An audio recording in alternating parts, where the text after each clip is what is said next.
જય માતાજી ખેડૂત મિત્રો, તમારું આ મારી ચેનલ કિંગ ખેતીમાં હાર્દિક સ્વાગત કરું છું. અને મસ્ત મજાનો આજે હું વિડીયો લઈને આવી ગયો છું. અને પશુપાલન મિત્રો અને ખેડૂત મિત્રો, તમને આપણી ચેનલમાંથી અવારનવાર વિડીયો જોવા મળશે. અને ચેનલને લાઇક કરજો અને ચેનલને સબસ્ક્રાઈબ કરજો નવા હોય તો, અને બેલ આઇકન ઓન કરજો એટલે કે તમને મારી ચેનલનો વિડીયો બધાની પહેલાં જોવા મળે. તો આજે હું આવી ગયો છું મિત્રો માંડવીના પડામાં, અને આ ભાઈએ માંડવીનું વાવેતર કરેલું છે મિત્રો. આપણે કહીને તો આ પહેલાં વાવાઝોડું આવ્યું ને, એ વાવાઝોડામાં અને એને માંડવી વાવી દીધી છે, અને માંડવીમાં બહુ નુકસાની થઈ ગઈ છે. તો હું તમને બતાવું તો જોવા માંડવી તમે જો આખામાં પહેલાં માંડવી જોઈ લો. તો આ બધી માંડવી છે મિત્રો. આ બાજુ જુઓ, આખા એટલી 3 વીઘાની જેટલી માંડવી છે. તો મિત્રો એ 3 વીઘા જેટલી માંડવી છે, અને એને વાવી તો દીધી કોરવાન કરી. અને મોંઘા ભાવનું બી 2800-3200 રૂપિયાનું 1 મણ બી આવે, અને 3 મહિન જેટલો ખર્ચો કર્યો. અને અત્યારે આ વરસાદ વીયો ગયો છે, અને અત્યારે આ માંડવી પાણી છે નહીં, અને બળવા મળી છે.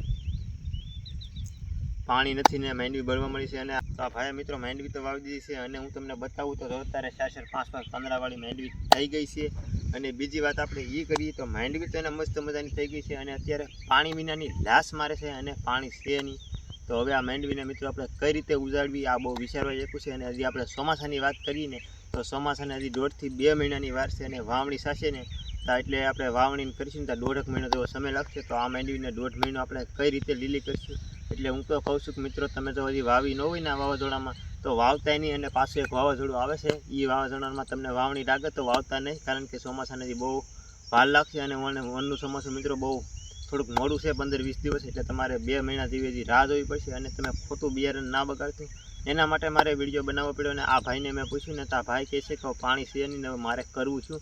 તો મને યાદ ચડી ગયું કે મેં કીધું કે મારા ખેડૂત મિત્રોને એક વિડીયો બનાવી દો આ ચેનલમાં, એટલે કે એ જોઈ લે તો એને ખબર પડે કે આપણે માંડવી વાવવી કે ન વાવવી. તો અત્યારે મિત્રો માંડવી ન વાવતા, અને આ વાવી દીધી હોય તો તમે કોઈ વાંધો નહીં. તમારે જો પાણી થોડું ઘણું કવામાં હોય તો ફુવારા મેકજો, અને ફુવારા મેકશો તો તમારી માંડવી બસી જશે અને આગતેરી થશે તો કોઈ વાંધો નહીં. પણ પાણી ન હોય ને તો આવો મિત્રો તમે આવો વીમો ના કરતા માંડવીનું, કારણ કે તમે વીમો કરશો એનો કોઈ વાંધો નહીં.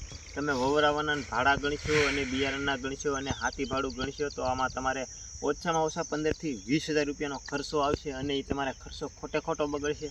અને તો તમે માંડવી તો વાવી દીધી છે, પણ તમારા માંડવી સાવાની શક્યતા 100% નથી. એના માટે અને થશે તો આગતારી માંડવી હશે તો તમારે ચોમાસામાં, એટલે કે તમારે અત્યારે 2 મહિના આગળ છે તો ચોમાસું હશે તો તમારી માંડવી પાકી જશે. એટલે કે 2 મહિના ચોમાસાના બાકી છે ને તમારી માંડવી પાકી જશે.